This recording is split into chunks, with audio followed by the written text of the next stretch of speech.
Seperti biasa, sebelum kita mulai, tekan tombol subscribe untuk selalu update tutorial-tutorial yang kami berikan. Halo, jumpa lagi dalam tutorial saya. Pada kesempatan ini kita akan melanjutkan tutorial Zoom, yaitu tentang hal-hal apa saja yang perlu diperhatikan dalam menggunakan aplikasi Zoom. Ini adalah tampilan ketika saat kita menunggu partisipan join ke room meeting. Oke, dalam proses menunggu ini kita menunggu beberapa menit karena tidak semua partisipan itu mengakses dalam waktu yang bersamaan. Baik, ketika kita sudah masuk ke area meeting, di sini ada pengaturan untuk audio partisipan.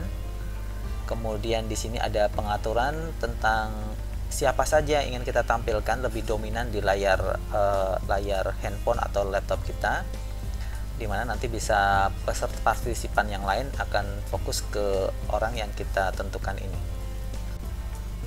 Baik, selanjutnya kita akan masuk ke sini adalah setting untuk menampilkan semua layar partisipan. Jadi jika ada partisipannya 30, ya partisipannya akan muncul di sini. Baik, selanjutnya ini adalah tampilan di mana para peserta meeting bisa men-share apa yang mereka miliki ke anggota partisipan yang lain. Dan pada bagian ini kita bisa geser-geser kotak ini ke kiri dan ke kanan. Dan ini adalah tampilan di mana kita tahu bahwa peserta tersebut yang menampilkan atau men-share tayangan ini.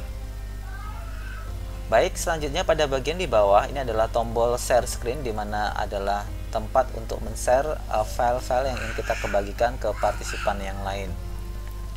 Baik, selanjutnya pada bagian di bawah juga ini adalah fasilitas untuk chat dengan partisipan. Dan pada bagian ini adalah tombol untuk merecord, men-stop ataupun mem-pause kegiatan di room meeting ini. Kemudian ini bisa men-stop apa yang dibagikan oleh partisipan. Baik, selanjutnya kita masuk ke bagian ini. Kita bisa menentukan bahwa partisipan itu diaktifkan audionya ataupun di mute. Bisa dilakukan juga pada bagian ini. Nah, misalnya di sini dia sudah aktif mic-nya, sedangkan yang lain masih nonaktif. Artinya partisipan lain yang nonaktif akan mendengarkan suara dari partisipan yang kita aktifkan. Bagian ini adalah tampilan untuk memindahkan ke halaman berikutnya. Jadi jika tampilan layar ini tidak cukup satu halaman, maka tampilan peserta lain akan muncul di halaman berikutnya. Karena dengan Zoom ini bisa menampung sampai 100 partisipan sekaligus, dibandingkan dengan Skype yang hanya 50. Ini adalah tampilan di saat partisipan membagikan file mereka melalui handphone. Jadi tampilannya seperti ini. Jadi tugas-tugas dari partisipan atau siswa ataupun mahasiswa juga bisa di-share, sedangkan partisipan yang lain fokus ke apa yang di-share oleh mahasiswa tersebut.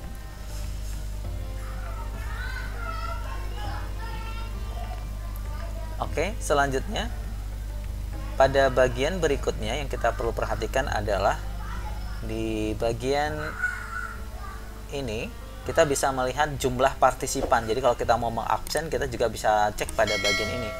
Jadi partisipannya ada 35 dan ada nama-namanya di sini. Dan ini adalah pengaturan audio, video, dan mic. Jadi kita bisa leluasa pada bagian ini mengaktifkan ataupun menonaktifkan audio ataupun video semua partisipan yang ikut. Oke.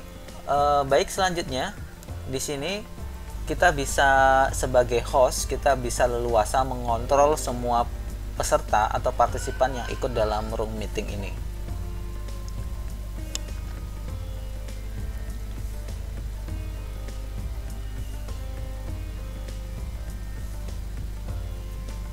Oke, dipastikan untuk peserta karena jumlahnya yang banyak, dipastikan semuanya kita off-kan saja audionya. Cuma beberapa orang saja yang kita tentukan audionya itu on, agar tidak terlalu berisik dalam room meeting ini. Jika sudah, kita bisa akhiri recordnya, kemudian end meeting pada bagian ini. Nah, seperti itu. Kemudian setelah di stop, maka Zoom akan otomatis merecord. Nah, ini adalah tampilan record meeting yang akan dikonvert ke file MP4.